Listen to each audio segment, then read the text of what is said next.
இந்த அடிப்படையில் அகில்ங்கிறவர் மலையாளத்தில் பெரிய இன்ஸ்டாகிராமில் பெரிய வல்லவர் 2 3 மலையாள படத்தில் நடிச்சிருக்காரு. இப்போலாம் இன்ஸ்டாகிராமில் ஃபேமஸாக இருக்கவங்க வந்து நடிக்க வந்துடுறாங்க. அதாவது இப்போ காசு குறைவாக இருந்தாலும் உன்னைய பல பேருக்கு தெரியாட்டாலும் நீ சந்தோஷமா இருக்கு. நான் நீ இந்த இரும்பு கோட்டைக்குள்ள வந்துட்டேன்னு வச்சுக்க, நீ சந்தோஷமா இருக்க மாட்டே. ஆனா மற்றவங்கலாம் உன்னை பெருசா பாராட்டுவாங்க. பணம் குவியும் எல்லாம் வரும். ஆனா மனசுக்குள்ள அந்த உறுத்தல் இருந்துகிட்டே இருக்கும். அதனால நீ ஊர்ல எவ்வளவு மெஞ்சாலும் சரி, வீட்டில் ஒருத்தி நமக்காக பசியோட காத்திருப்பா. அந்த பசியோட இந்த பசியும் இருக்கும். அப்போ நீ அதை தெரிஞ்சுக்கணுங்கிறது இருக்கணும். அப்போ இந்த அக்கில்கிட்ட அது இல்லாம இருக்கும். அதுதான் காரணமா? ஆமா. சரி, அவ பார்த்திருப்பா மேகம் போல. மேகம் போல. ஆமா. மேகம் ஒரு இடத்துல நிக்காது. ஆமா. எங்க மழை பெய்யணும் தெரியாது. பாட்டு போயிட்டு இருக்கும், கருப்பா இருக்கும். மேகத்தை கையில பிடிக்க முடியாது. அப்படிப்பட்ட சூழ்நிலையில அந்த பொண்ணு பார்த்துக்கணும், இவன் ஊர் வெஞ்சு தலையினான், இவனை நம்ம சரியா இருக்கான்னு சொல்லி டக்குன்னு ஒரு பஸ் டிரைவரோட ஓடிப்பு.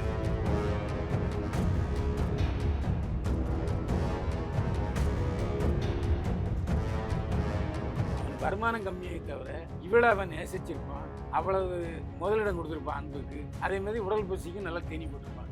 போடான்னு சொல்லிவிட்டு அக்கில துரத்தி விட்டு அவங்க போயிட்டாங்க. அதில் வந்து நம்ம எந்த தப்பும் கண்டுபிடிக்க முடியாது. ஏன்னா அது அவளுடைய உரிமை.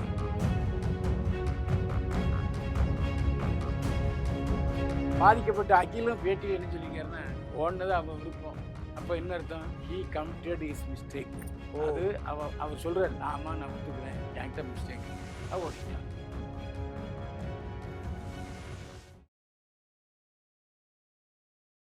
உலக தமிழர்களுக்கு வணக்கம். இன்றைய நிகழ்வில் நம்மோடு சினிமா விமர்சகரும் மூத்த பத்திரிகையாளருமான திரு பைல்வான் ரங்கநாதன் நிகழ்வில் இணைகிறார். சார் வணக்கம். சார் வணக்கம். என்னை வாழ வைத்துக் கொண்டிருக்கும் யூடியூப் சேனல் நேயர்களுக்கு நன்றியும் வணக்கமும். நலமா சார்? ஆமா. உடலும் உள்ளமும் நலம்தானா? ஆமா, உடலும் உள்ளமும் நலமா இருந்தா தான் இந்த மாதிரி நிகழ்வுகளுக்கு வர முடியும். உடல் சரியில்லைன்னாலும் வர முடியாது. உள்ளம் சரியில்லைனாலும் நம்முடைய மூளை வேலை செய்யாது. அதனால பேச முடியாது. ஸோ உடலும் உள்ளமும் நலம்தான். இப்போ இந்த இன்ஸ்டா பிரபலங்கள், இன்ஸ்டா ஜோடிகள், திருமண ஜோடிகள் இருவருடைய பிரிவு, குறிப்பா மேகா அகிலன்ற 2 தம்பதியினர் பிரிஞ்சிருக்காங்க. மனைவி விட்டுட்டு ஓடியதா ஒரு தரப்பு, கணவன் சரியில்லை அப்படின்ற இன்னொரு தரப்பு. இதற்கு காரணம் உடலா உள்ளமா சார்? 2 இதில் மையம் கொண்டிருக்கு. அதாவது கணவன் மனைவி ஒன்றாக இருப்பதற்கு, இல்லறத்தில் அவங்க சந்தோஷமா இருப்பதற்கு காரணம் உடலும் ஒத்துழைக்க வேண்டும், உள்ளமும் ஒத்துழைக்க வேண்டும். மனசு சரின்னு வச்சுங்க, உடம்பு வேலை செய்யாதுங்க. சரி, அதான் உண்மை. அதில் அந்த மனசு வேலை செய்யலைன்னா உடம்பு வேலை செய்யாது. மனசு சந்தோஷமா இல்லைன்னா உடம்பும் சந்தோஷமா இருக்காதுங்கிறது அனுபவத்தில் நிறைய தெரிஞ்சவன் நான். அதனால நான் சொல்றேன். இந்த அடிப்படையில் அகில்ங்கிறவர் மலையாளத்தில் பெரிய இன்ஸ்டாகிராமில் பெரிய வல்லவர். 2 3 மலையாள படத்தில் நடிச்சிருக்காரு. இப்போலாம் இன்ஸ்டாகிராமில் ஃபேமஸாக இருக்கவங்க வந்து நடிக்க வந்துடுறாங்க. அதுவே தகுதிக்கு தேர்வாக மாறிடுது. ஆமாம். முன்னெல்லாம் பார்த்தீங்கன்னா, ஆரம்பத்தில் பார்த்தீங்கன்னா தெருக்கூத்துலேருந்து நாடகத்துக்கு வந்தாங்க, நாடகத்துலேருந்து சினிமாவுக்கு வந்தாங்க. அது கிட்டத்தட்ட 100 வருஷம் கிட்ட ஆகிப்போச்சு. இப்போ வந்து அப்படி இல்லை.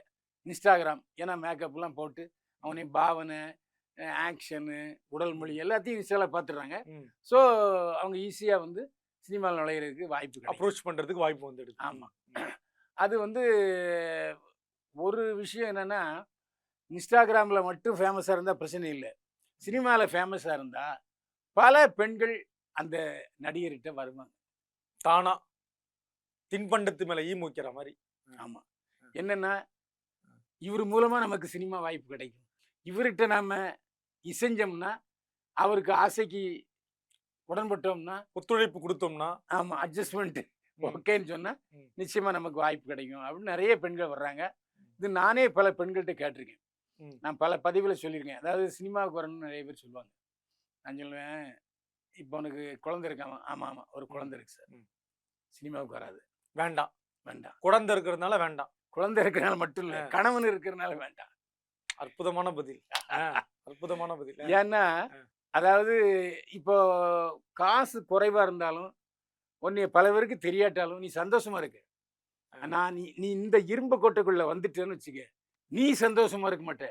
ஆனா மற்றவங்கலாம் உன்னை பெருசா பாராட்டுவாங்க. பணம் குவியும் எல்லாம் வரும். ஆனா மனசுக்குள்ள அந்த உறுத்தல் இருந்துகிட்டே இருக்கும். புகழ் இருக்கும். ஆமா, புகழ் இருக்கும். அது எங்க போனாலும் வாங்க வாங்க போட்டோ ஒரு எடுக்கிறது. ஆ, ஆமா. அதேதான். ஆனா அது ஒன்று சம்பந்தமா என்ன பரவாயில்ல சார், ஏன் எப்படி ஆச்சும் சினிமால நடிச்சாகணும் அப்படிங்கிற வெறிய நிறைய பேர் நான் என்னிடம் வாய்ப்பு இருக்கிற 100 பேர்ல 99 பேர் அப்படிதான் இருக்கிறாங்க. அவ்வளவு கலை ஆர்வமா சினிமா மேல கலை ஆர்வம் இல்ல, புகழ் ஆர்வம்.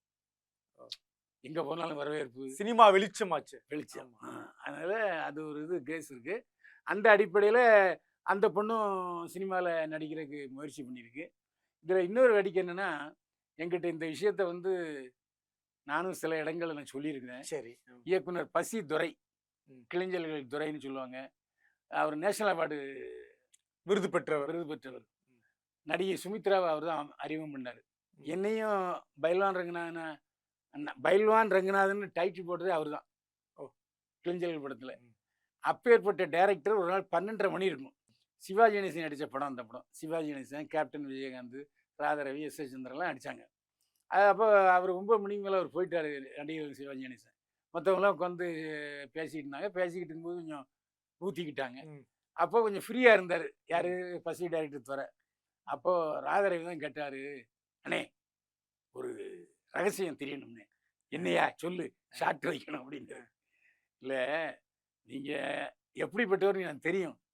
நீங்கள் கொஞ்சம் ஜோக் பருவழி, நீங்கள் யாரோட தொடர்பில் இருக்கீங்கன்னு தெரியும். ஆனால் வீட்டில் அக்கா உங்கள் மேலே ரொம்ப ரொம்ப பாசமாகவும் அன்பாகவும் இருக்காங்களே, என்ன காரணம் அப்படிங்கும்போது, சரிப்பா நான் இதை ஓப்பனாக சொல்லிடுறேன். அதாவது நான் வந்து ஒரு பெண்ணை 4 தடவை திருப்திப்படுத்தணும் அப்படிங்கிற கெப்பாசிட்டியில் இருந்துன்னா 3 தடவை வெளியே போயிடுவேன், 1 தடவை வீட்டுக்கு வந்துடுவேன். அதாவது என்னுடைய மனைவியை நான் சந்தோஷப்படுத்த ஒரு நாளும் தவறியே இல்லை. அப்போ என்னை வந்து சந்தேகப்படுவதற்கான சூழ்நிலை என் மனைவிக்கு இருக்காது. எவ்வளோ பெரிய விஷயம். அதனால நீ ஊரில் எவ்வளோ மெஞ்சாலும் சரி, வீட்டில் ஒருத்தி நமக்காக பசியோட காத்திருப்பா. அந்த பசியோட இந்த பசியும் இருக்கும். அப்போ நீ அதை தெளிஞ்சுக்கணுங்கிறது இருக்கணும். அப்போ இந்த அக்கீல்கிட்ட அது இல்லாமல் இருந்திருக்கும். அதுதான் காரணமா இருந்திருக்கும். ஆமாம். சரி, அவ பார்த்துருப்பா. பேரன் அந்த நடிகை பேர் மேகா. மேகா. மேகம் போல. மேகம் போல. ஆமா, மேகம் ஒரு இடத்துல நிக்காது. ஆமா, எங்க மழை பெய்யணும் தெரியாது. அது பாட்டு போயிட்டு இருக்கும், கருப்பாகவும் இருக்கும். மேகத்தை கையில் பிடிக்க முடியாது. அப்படிப்பட்ட சூழ்நிலையில் அந்த பொண்ணு பார்த்துக்கும், இவன் ஊர் மெஞ்சிட்டு அலையிறான், இவனை நம்பினா சரியா இருக்கான்னு சொல்லி டக்குன்னு ஒரு பஸ் டிரைவரோட ஓடிப்பு இருக்கு. அது தாங்க இங்கதான் பிரேக்கிங் பாயிண்ட். எவ்வளவோ வாய்ப்பு இருக்கிறப்ப பிரேக் போடுற, ஆக்சிலேட்டர் போடுற, ஆரன் எடுத்துற ஒரு பஸ் டிரைவரை ஏன் பிடிக்கணும்?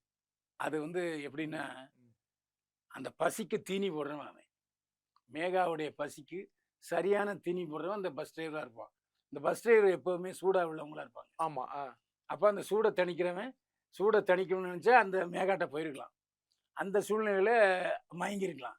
அதாவது எப்படி ஆண் பெண்ணிடம் மயங்கிறானோ, அதாவது ஒரு பழமொழி உண்டு தமிழ்நாட்டில், கிளி மாதிரி ஒரு பொண்ணு குரங்கு மாதிரி ஒருத்தனை கல்யாணம் பண்ணி கொடுத்துட்டாங்க. இல்ல இல்ல இல்ல, கிளி மாதிரி பொண்டாட்டி இருப்பா, குரங்கு மாதிரி ஒரு பாட்டியோட அது ஒண்ணு இருக்கு. அது மாதிரி இது. அதாவது அவன் தொழில் அழகா செய்யறான், இவன் மேல ஒரு அன்பா இருந்திருப்பான். அவனுக்கு வருமானம் கம்மியை தவிர இவளை அவன் நேசிச்சிருப்பான். அவ்வளவு முதலிடம் கொடுத்துருப்பான் அன்புக்கு. அதே மாதிரி உடல் பசிக்கும் நல்லா தேனி போட்டிருப்பான். போடான்னு சொல்லிவிட்டு அக்கில துரத்தி விட்டு அவங்க கூட போயிட்டான். அதில் வந்து நம்ம எந்த தப்பும் கண்டுபிடிக்க முடியாது. ஏன்னா அது அவளுடைய உரிமை. அதாவது ஒருவனோடு சந்தோஷமா இருக்க வேண்டியது அவளுடைய உரிமை, தனி மனித உரிமை. தனி மனித உரிமை. அந்த தனி மனித உரிமை அவள் காப்பாற்றிருக்கா, இவன் காப்பாற்ற தவறிட்டான். அதுக்கு நம்ம நினைக்க முடியும். அதே மாதிரி அவருடைய நண்பர்களும் அப்படித்தான் சொல்லியிருக்காங்க. அவன் யோக்கியம் இல்லைங்க, சரி போயிருக்கலாம், ஓடி இருக்கலாம், விட்டு போயிருக்கலான்னு தான் சொல்றாங்க. அதே மாதிரி அவளுடைய தோழிகளும் அவ அந்த மாதிரி தான். அவ ஆசைக்கும் பசிக்கும் ரொம்ப விளையாண்டவன், பட்னியில் ரொம்ப கிடந்தவன். ஸோ அவன் அதை சரிப்படுத்திட்டான். அதனால டிரைவரோட ஓடிருக்கா. நகையோட ஓடி போயிருக்காம, பணமும் நகையை எடுத்துக்கிட்டு. ஆமா, அவ சம்பாதிச்சது, அவ சம்பாதிச்சிருக்கலாம்ல. சரி வேண்டாம், ஜீவனாம்சம் எடுத்துக்குவேன். எப்படியோ கொடுக்க வேண்டியது, சனியன் இப்போ குத்து தொலையும். அப்படித்தான். அதாவது அதுல வந்து இப்போ அந்த பாதிக்கப்பட்ட அகிலும் பேட்டியில் என்ன சொல்லியிருக்காருன்னா, ஓடுனது அவன் விருப்பம். அப்போ என்ன அர்த்தம்? He committed his mistake.